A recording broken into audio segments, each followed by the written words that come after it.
Viti I ri me probleme të vjetra. Të punësuarit me kontrata nëpër spitale presin vendimin e ministrive.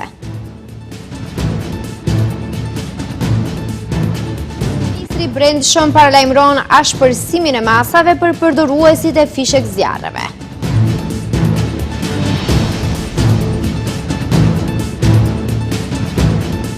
Deri më 8 janar pritet të mbaj moti ngrohtë dhe me shi, pastaj paralajmërohen ngrica.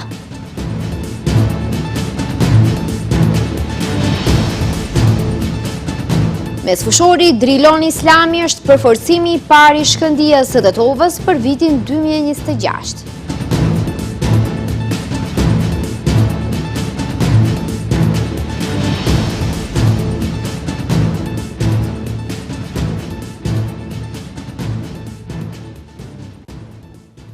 Përshëndetje të nderuar shikues dhe mirë se takohemi në lajmet orës 15:55 në televizionin Shenja. Të punësuarit me kontratë, veçanërisht në institucionet shëndetësore, çdo vit përballen me të njëjtin problem. Kontrata u përfundon në dhjetor, ndërsa vazhdimi I saj kalon nëpër procedura. Ministrja e Financave tha se janë pranuar mbi 500 kërkesa për vazhdimin e kontratave, ndërsa për Spitalin e Tetovës pëlqimi është dhënë që në korrik. Ajo sqaroi se afati për shqyrtimin e kërkesave është 30 ditë, ndërsa Ministri I Shëndetësisë Azir Aliu tha se procedurat nuk lejojnë kërkesa pa përfunduar kontratat ekzistuese. Viti I ri problematika të vjetra. Çdo fundvit të punësuarve në institucione shtetërore me kontrata në vepër u përfundon kontrata dhe deri në kontratën e re për disa muaj ata mbeten në paqartësi nëse do të vazhdojnë punën në atë vend të punës ose jo. Më e dukshme së fundmi ka qenë situata në institucionet shëndetësore. Sipas ministres së Financave Gordana Dimitrieska Koqovska tha se muajin e fundit kanë marrë mbi 500 kërkesa për vazhdimin e kontratave në vepër. Për të punësuarit në Spitalin e Tetovës, ministrja tha se pëlqim për punësimin e tyre ka dhënë që në muajin korrik.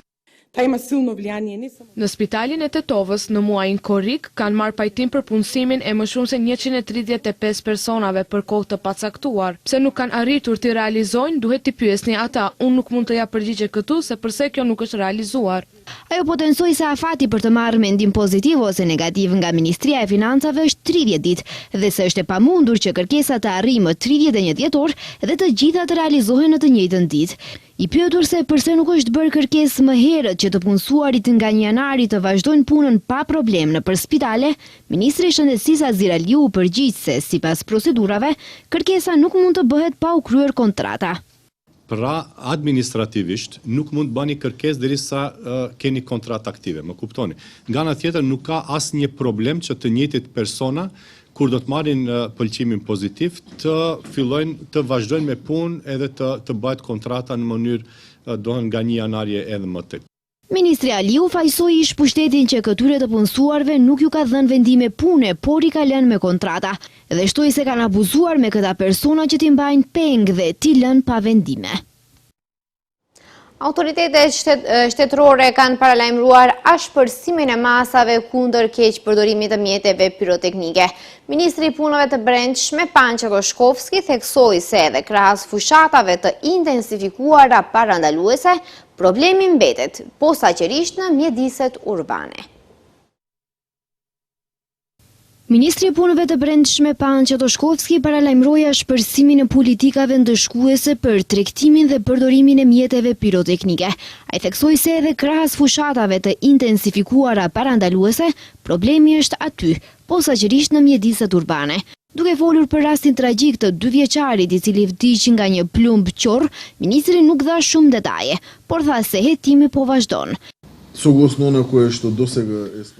Hetimi po vazhdon. Ajo që është zyrtare deri tani është se bëhet fjalë për një plumb që është vërtetuar nga ana organeve kompetente. Nuk bëhet fjalë për plumb që direkt është drejtuar drejt fëmijës, por bëhet fjalë për një plumb qorr.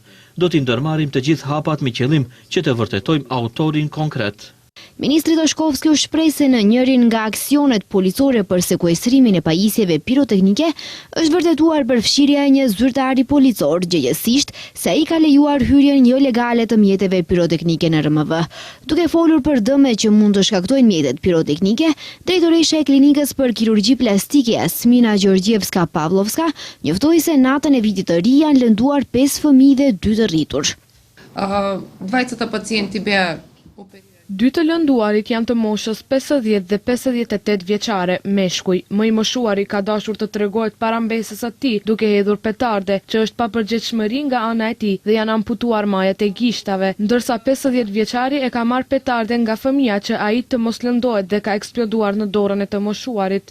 Ministri i Brendshëm Panço Toshkovski tha se në vitin 2025 u sekuestruan 252.000 copë mjete piroteknike dhe 37 persona u privuan nga liria, për të cilët u ngritën 37 kallëzime penale. KQZ-ja miratoi propozim vendimin për ndarjen e meteve avancuese për të punësuarit dhe për personat e angazhuar për transportin e materialeve zgjedhore konfidenciale. Me këtë vendim rregullohen shpenzimet për personat që do të kryejnë dorëzimin e materialeve në komunat ku do të përsëriten zgjedhjet. Komisioni shtetëror i zgjedhjeve mori disa vendime që lidhen me menaxhimin financiar dhe organizimin teknik të zgjedhjeve lokale të ardhshme, të caktuara për 11 janar 2026. Komisioni miratoi propozim vendim për ndarjen e mjeteve avancuese për të punësuarit në KSZ dhe për personat të angazhuar për transportin e materialeve zgjedhore konfidenciale. Me këtë vendim rregullohen shpenzimet për personat që do të kryejnë dorëzimin e materialeve në komunat Mavrov dhe Rostush, Qendër Zhup, Gostivar dhe Vrapçisht. Antari i Komisionit Shtetëror i Zgjedhjeve, Angel Qoristov, ka dhënë detaje për këto vendime. Komisioni shtetëror i zgjedhjeve merr vendim me të cilin u caktohet mjete avancuese personave të punësuar në KSZ, personave të angazhuar në KSZ me rastin e organizimit të zgjedhjeve lokale të ardhshme në komunat Mavrov dhe Rostush, Qendër Zhup, Gostivar dhe Vrapçisht, si dhe të gjithë personave të tjerë të përfshirë që do të angazhohen nga KSZ në procedurën e transportit dhe dorëzimit të materialeve zgjedhore konfidenciale, përfshirë edhe pjesëtarët e Ministrisë së Punëve të Brendshme. Ristov deklaroi se mjetet janë të destinuara për shpërndarjen e materialeve zgjedhore konfidenciale dhe se përkatësisht flet votimet dhe ekstraktin nga lista zgjedhore si dhe për dorëzimin e pajisjeve për identifikimin biometrik të votuesve. Gjithashtu në rendite ishte edhe plani financiar i KSZ-s për vitin 2026, sipas të cilet Komisioni Shtetëror i Zgjedhjeve gjatë këtij viti kalendarik do të disponojë me një buxhet të përgjithshëm prej 153.196.000 denarësh. Për 2 ditë, policia ka gjobitur 1.402 persona pasi nuk i kanë respektuar rregullat e qarkullimit rrugor. Më shumë se gjysma e gjobave kanë të bëjnë me tejkalim të shpejtësisë së lejuar. Për drejtim të pakujdesshëm të automjetit janë arrestuar 13 persona, prej të cilave 12 për vozitje në ndikimin e alkoolit. Gjatë fundjavës së kaluar 3 dhe 4 janar, policia ka regjistruar gjithsej 1.402 shkelje në trafik në të gjithë vendin, ndërsa 13 persona janë privuar nga liria për drejtim të pakujdesshëm të automjetit. Sipas njoftimit të Ministrisë së Punëve të Brendshme, nga gjithsej 1.402 gjoba të shqiptuara gjatë kontrolleve të rregullta policore, 723 shkelje kanë të bëjnë me mos respektimin e shpejtësisë së lejuar të lëvizjes. Nga 13 personat arrestuar, 12 janë ndaluar për drejtim të automjetit në ndikimin e alkoolit, ndërsa një shofer është arrestuar për tejkalim të madh të shpejtësisë jashtë zonës së banuar.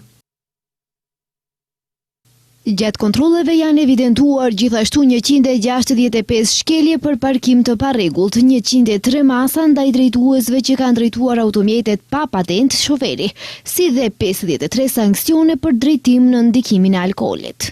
Janë sankcionuar edhe 5 këmësor, ndërsa 54 pjesëmarrës në trafik janë gjobitur për mos vendosje të rripit të sigurisë. Në përputhje me ligjin për automjetet, nga qarkullimi janë larguar 18 automjete të paregjistruara dhe 5 të tjera për shkak të defekteve teknike. Po ashtu, janë gjobitur edhe 5 shofer për mos respektim të kushteve lidhur me erësimin e xhamave të automjeteve. Drejtoria e të ardhurave publike njoftoi se gjatë vitit 2025 në buxhetin e shtetit janë mbledhur gjithsej 4 miliard e 426 milion euro nga taksat dhe kontributet sociale, që paraqet një rritje prej 308.3 milion euro krahasuar me vitin 2024.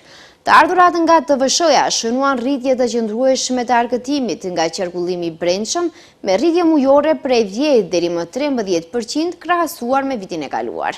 Tatimi mbi fitimin u rrit si rezultati pagesave akontative për vitin 2025 mbi një bazë më të lartë tatimore dhe rritjes së arkëtimit të tatimit të mbajtur në burim nga dividendët dhe të ardhurat e tjera të paguara ndaj themeluesve dhe partnerëve të huaj, ku regjistrua një rritje mbi 30%. Në tatimin mbi të ardhurat personale, kontributin më të madhe dha tatimin mbi pagat, me rritje mujore të qëndrueshme dhe rritje totale mbi 10%. Nga kontributet sociale u mblodhën 2 miliarde 92 milion euro, që është 145.2 milion euro, më shumë se sa në vitin 2024, ose një rritje prej 7.5%. Partia e pensionistëve përshëndeti ligjin për punësimin dhe pensionistëve dhe fillimin e zbatimit të tij më 1 janar. Megjithatë, në të njëjtën kohë ka vërejtje për mangësitë e këtij ligji. Partia e pensionistëve nuk sheh nevojë për kufizimin e ligjit, sepse të gjithë pensionistët e aftë për punë do të donin të punonin për një periudhë më të gjatë se sa parashikohet me ligj. E drejta për punë është e garantuar me kushtetut dhe nuk duhet të ndikojë në pension, thuhet në komunikatën e partisë. Kushtohet se ky ligj duhet të zbatohet për të gjithë ofruesit e shërbimeve dhe jo vetëm për fusha të caktuara, përveç në administratën shtetërore. Duke zgjeruar aktivitetet pa kufizim në 15 ditë në muaj, do të mundësohet një angazhim më i madh i pensionistëve dhe një ulje pabarazive sociale, thonë nga partia. Kryetari i qytetit të Shkupit Orse Gjorgjevski informoi se në periudhën nga 6 nëntori deri më 1 janar janë lëshuar 90 urdhër pagesa kundërvajtëse dhe gjoba, 33 vendime detyruese dhe 290 vërejtje. Inspektorët e mjedisit kanë kryer mbi 45 kontrolle të jashtëzakonshme ndaj subjekteve juridike në rrethin e ish fabrikave Ohis dhe Staklara, si dhe në territorin e komunës Saraj. Gjobat e shqiptuara variojnë nga 1.000 deri në 53.000 euro, ndërsa personat përgjegjës në subjektet juridike janë dënuar me nga 3.000 euro secili. Në një postim në rrjetet sociale, Gjorgjevski njoftoi se 10 persona fizik që kanë hedhur ose kanë ndjekur në mënyrë të parregullt mbeturina në hapësira publike dhe private janë gjobitur nga 250 deri në 500 euro. Gjorgjevski bëri të ditur se në buxhetin për vitin 2026 janë parapar 64 milion denar për mjedisin jetësor, krahasuar me 24 milion denar në vitin 2025, si dhe 220 milion denar shtesë për ngritjen dhe mirëmbajtjen e gjelbrimit publik dhe parqeve. Gjatë kësaj jave pritet moti ndryshueshëm me reshje të shpeshta shiu dhe erë të përforcuar jugore, ndërsa temperatura do të jenë mbi mesataren për janarin. Në disa zona, veçanërisht në perëndim, reshjet mund të jenë më të dendura. Nga enjtja 8 janar pritet rënje ndjeshme temperaturave për shkak të depërtimit të ajrit të ftohtë nga veriu. Reshjet në male dhe zonat më të larta do të kalojnë në borë. Në ndikimin e aktivitetit ciklonik dhe një seri e valësh ajrore të lagështa nga perëndimi dhe jug perëndimi, gjatë kësaj jave në Maqedoninë e Veriut do të mbizotroj moti ndryshueshëm me reshje të shpeshta, her pas here edhe më të dendura shiu. Reshjet në disa momente do të shoqërohen me erë të përforcuar nga jugu, ndërsa në disa vende pritin reshje të dendura shiu mbi 30 litra për metër katror, ndërsa në pjesët perëndimore të vendit sasia mund të tejkaloj edhe 50 litra për metër katror. Kushtet të ngjashme motit do të ketë edhe në Shkup dhe rrethin, ku priten reshjet e her pas hershme shiu, ndonjëherë me të dendura të shoqëruara me erë të përforcuar nga jugu. Temperaturat do të mbeten relativisht të larta dhe mbi mesataren për këtë periudhë të vitit, për shkak të qarkullimit të masës së ngrohtë të ajrit që vjen nga jugu. Nga Drejtoria për Punë Hidrometeorologjike sqarojnë se temperaturat ditore do të arrijnë mbi 10 gradë, ndërsa edhe temperaturat e natës dhe të mëngjesit do të jenë mbi 0.